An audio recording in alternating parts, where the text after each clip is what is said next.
આવું ધામ બન્યું છે. આ ધામ છે, આ ગામ નથી. મવારી મવા ધામ બની ચૂક્યું, ધામ બની ચૂક્યું. જાપજો બ્રહ્માના માલિક સ્વયં ભગવાન શ્રી બિરાજમાન મધ્યખંડમાં થઈ ચૂક્યા. સાથે સાથે હરિકૃષ્ણ મહારાજ, લક્ષ્મીનારાયણ દેવ સૂર્યનારાયણ સિંહાસનમાં બેસી ચૂક્યા. આ ધામ થઈ ચૂક્યું, આ ધામ થઈ ચૂક્યું છે. દુનિયાને તો ગપ્પા મારવાની આદત છે, સમજાણું? એક જણો મને કે એક જણો મને એવું કહેતો હતો કે મહુવામાં મંદિરમાંથી મૂર્તિ ચોરી ગયા. તે મને કાંઈ સમજાણું નહીં એ શું થયું. મેં એને કીધું કે હું તને પ્રશ્ન કરું, તું જૂના ઘરમાં રહેતો હો, નવું સરસ બંગલો બનાય અને જૂના ઘરમાં ફ્રીજ હોય એ તું તારા નવા ઘરમાં લઈ જાય તો એને ચોરી કહેવાય? મને કે એને થોડી ચોરી કહેવાય. મેં કોઈ ચોરી કહે તો એ કે ગાંડો કહેવાય. જો કે હું તો ગાંડો શબ્દ વાપરું, એ તો બહુ જબરો છે. મેં તો મૂર્ખ બોલ્યો હતો, હું ખાલી ગાંડો કહું છું. મને કીધું મૂર્ખ કહેવાય. વાસ્તવિકતા એ છે, જૂનું મંદિર પણ ગઢપુરપતિ ગોપીનાથજીમાં નહોતું આવવાનું, આ પણ ગઢપુરપતિ ગોપીનાથજીમાં નહોતું આવવાનું. હમણાં આપણે તો ચીઠીના ચાકર ગઢપુર બોર્ડમાંથી આદેશ થયો કે મંદિર નવું નિર્માણ થઈ ચૂક્યું છે, એટલે જૂના મંદિરની મૂર્તિઓ જે છે એ નવા મંદિરની અંદર સ્થાપિત કરો. મને કે એવું કહેતો હતો તો પછી રાત્રે કેમ ફેરવી? મેં એને લઈને એને દિવસે ફેરવવાનું નહોતું એટલે રાતે ફેરવી. કેમ ફેરવી એટલે? મને કે આટલું બધું કેમ ઊંચા નહીં? તો બહુ થાય. મેં થાય જ ને બિચારા, એનું ધાર્યું થયું નહીં, એની મનની મનમાં રહી ગઈ એટલે બિચારો ઊંચા નહીં થાય. બીજું કોઈ કારણ નથી ઊંચા નહીં થવું, એની મનની મનમાં રહી ગઈ. એના મનમાં સંકલ્પ હતા, ફોન આવતા હતા, જોઈ લેજો કેમ મૂર્તિ ફેરવી શકાય. અમે નથી ફેરવા દેવાના, ગમે તેમ થાય તો મૂર્તિ નહીં ફેરવા દે, ભલે મંદિર બંધાયું. મેં કીધું અમે એને કહેતા હતા, સમજાવવાનો પ્રયાસ એ કરતા હતા કે ભલા માણસો, જે દાડે આ નવા મંદિરની જગ્યા લેવાની તે દાડે જ નક્કી થયું હતું કે જૂના મંદિરની મૂર્તિઓ નવા મંદિરે આવશે. મને કીધું એવું કહે છે કે ના એ મૂર્તિ નથી ફેરવી. મેં તો ગપ્પા મારે, નાના મારે મોટા મારે બધા ગપ્પા મારે, વાસ્તવિકતા નથી. સમજાણું? માણસ ક્યારેક ક્યારેક નીચે ઉતરી જાય ને ત્યારે કેટલી હદે ખોટું બોલે, એની કોઈ હદ ન હોય. નાનો માણસ તો બોલે, મોટા મોટા ગપ્પા મારવા માંડે. તમે કલ્પના, નિજી સ્વાર્થને માટે, માત્ર નિજી સ્વાર્થને માટે, માત્ર નિજી સ્વાર્થને માટે ગપ્પા મારે. બહુ સ્પષ્ટ કહું છું, બિલકુલ વાત કમ્પ્લીટ હતી. એ વખતે શેખ કાશી સુધી પહોંચાયું હતું કે અમારે આવી રીતે મૂર્તિ મંદિર ચેન્જ કરવું છે, નવું કરવું છે, તો શું કરીએ? મૂર્તિ ચેન્જ કરી શકાય? ત્યાંથી આવી મોટા મોટા વિદ્વાને કીધું કે તમે મૂર્તિ ફેરવી શકશો. પછી તો મંદિરની જગ્યા ફાઇનલ કરવામાં આવી હતી. હું તમને એમ કહું, જે દાડ આપણે મંદિરની આ જગ્યા લીધી ત્યારે જૂના મંદિરમાં હજુ તો 50 માણા નહોતા આવતા, તો એમાં ક્યાંથી બીજું નવું મંદિર બંધાવી ન્યા પાસે બીજા મૂર્તિ હાચું ના બીજા હાચું, એવું ક્યાંથી વિચાર્યું કહો જી? અને અમુકને તો પૂરું બસ સાંભળ્યું એટલે ફાઇનલ, એ બોલ્યા એટલે ફાઇનલ. એટલે એવું ન હાલે. જરાક વિચાર કરવાનો, થોડોક વિચારવાનો. પેલો ભગત મને કે હા સારું થયું મેં તમને પૂછ્યું. મને કે આવા સંકલ્પ તો ઘણા બધા થતા છે, ક્યારેક તમે ઘર સભામાં કહી દેજો ને. મેં કહી દઈશ ક્યારેક. મને કે મારા જેવા બિચારા માની લે. અમે તો એમ જ માની લીધું હતું કે ત્યાંથી એમ કહે છે કે આ ખોટું, અમે આવું પરમિશન આપી નથી, ખોટું બોલે છે.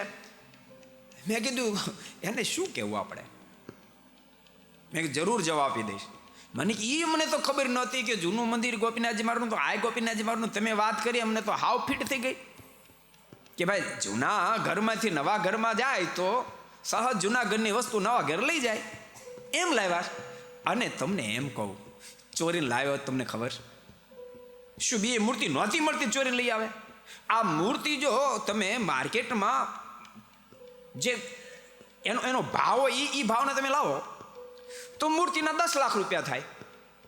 મૂર્તિના 10 લાખ રૂપિયા થાય. શું આ 10 લાખની વ્યવસ્થા નહોતી નથી, ચોરીને લાવે? સમજાય મારી વાત? અને ત્યાંથી ઠાકોરજીને પધરાયા પછી કેટલા કરોડના સિંહાસન બેસાડી તમને ખબર? રૂપિયા 3.5 કરોડ રૂપિયાના સિંહાસનમાં લક્ષ્મીનારાયણ દેવ હરિકૃષ્ણ માર્ગને બેસાડ્યા. તમે દર્શન કરી શકો છો. અને ભક્તો, માણસને ક્યાંક લિમિટ હોય. 5 વર્ષ થયા આપણે પરમ પૂજ્ય મહારાજને હારી પર 5 વર્ષમાં તમે કોઈ પણ પ્રવચન સાંભળજો, 50% સરદારની જ કથા હાલે. હવે એને બોર્ડ ચેન્જ કરવું જોઈએ. શાખોત્સવ હોય કે XYZ કોઈ એમ લખવું જોઈએ સરદાર કથા. આપણે કેમ લખીએ ભાગવતની કથા રૂપે હું આપણે લખીએ શ્રીમદ ભાગવતની કથા, સત્સંગજીને એમ લખીએ સત્સંગજીની કથા. બરોબર છે કે નહીં? હવે તમે બોર્ડ બીજું મારો પછી કથા બીજી કરો એ બરાબર કહેવાય? તમારે બોર્ડ ખરેખર બદલવાની જરૂર છે કે ભાઈ સરદાર કથા. જ્યાં તમે પ્રવચન કરો સરદાર પ્રવચન સરદાર કથા, તો પછી બોલો તો નો પ્રોબ્લેમ. આ તમે વિષયાંતર કરી નાખો છો, કથાનું નામ બીજું રાખો ને પછી કથા માત્ર સરદારની કરે જાઓ છો. અને સાચું તમને કહું, એટલા બધા ઠાકોરજી આપણી ભેળા છે, એટલા બધા ભેળા છે. ડાયો માણસો તો પાછો વળી જાય કે આપણે તૂટી મેર્યા તો આને કાંઈ થતું નથી, આની ભેળા ભગવાન ભેળા ને ભેળા છે. આપણે ગમે તેમ કરશું ને ઊંધે માથે લટકશું તો આને કાંઈ નહીં થાય, એવી ખબર થોડીક પડવી જોઈએ. શું કહો તમે? સાચું ખોટું? ન પડવી જોઈએ? ડાયો માણસ હોય તો આ ખબર પડવી જોઈએ. બહુ સાચું કહું છું. અદ્ભુત ઠાકોરજીએ મહુવાની અંદર સાથે રહીને ધામ નિર્માણ કરાયું છે. ભક્તો, હું કહું છું એમ નહીં, આપણા સંપ્રદાયના સંતો કે એટલું જ નહીં, જેટલા પણ કોઈ પણ સ્વામિનારાયણ સંપ્રદાયના આશ્રિત હોય, વૈષ્ણવ ભક્તો હોય, રામાનંદી ભક્તો હોય, જે કોઈ દર્શન કરવા માટે આવે, ક્યાંથી ઉત્સવ પૂરો થયા પછી લોકો બસો ભરીને દર્શન કરવા માટે આવે છે. જેટલા પણ દર્શન કરવા માટે આવે એના મોઢામાં શબ્દ એવા નીકળે. અમે સ્વામિનારાયણ સંપ્રદાયના ઘણા મંદિરો જોયા છે, મૂળ સંપ્રદાયના જોયા, સંપ્રદાયમાંથી બહાર નીકળેલાના મંદિરો પણ મોટા મોટા પથ્થરના જોયા છે, પણ મહુવાનું મંદિર જેવું છે એવું મંદિર મેં એક પણ આજ પહેલા જોયું નથી. એવું ભવ્ય મંદિર ઠાકોરજીએ મહુવા ધામને આંગણે કરાયું છે. હું બહુ હૃદયથી માનું છું. હું સંતોને, તમે બધા બેઠા ને કહું ને, મારી સંતોની શિબિરમાં આ વાત મેં 25 ફેર કીધી છે કે સંતો આ જે ધામ નિર્માણ થયું ને, નિમિત્ત આપણને ઠાકોરજી બનાવ્યો, બાકી આપણે બનાવ્યું સ્વયં ઠાકોરજીએ બનાવ્યું છે. સ્વયં ઠાકોર. ને તો આવું બને નહીં. અનેક પ્રકારના વિઘ્નો આવે, તમે કરવા જાઓ તો થાય નહીં.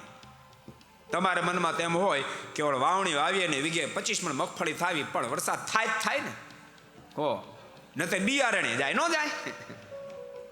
એમ ભગવાનના ભક્તો ખરેખર કહું છું, બિચારા આ મારે એટલા માટે પેલા ભગતે મને કીધું કે સ્વામી ચોખવટ કરજો. કેટલાય બિચારા ભોળા ભક્તો ભેળવાઈ જાય, શબ્દ સાંભળે ને એમ થાય કે સ્વામીએ મૂર્તિની ચોરી કરી.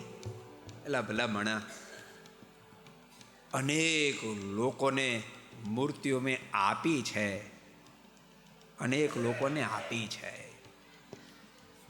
ચોરીની ક્યાં વાત કરી. આખી જિંદગી મૂર્તિ આપતી જ રહેવી. અનંત ભક્તોને આ ભગવાન શ્રી હૃદયમાં પ્રતિષ્ઠિત કરવા છે, થઈ રહ્યા છે. अगर ये वीडियो आपको पसंद आया हो तो लाइक करें और शेयर करना मत भूलिए. सब्सक्राइब करें सरदार कथा चैनल को और बेल आइकॉन पर क्लिक करना मत भूलिए लेटेस्ट वीडियो सबसे पहले पाने के लिए.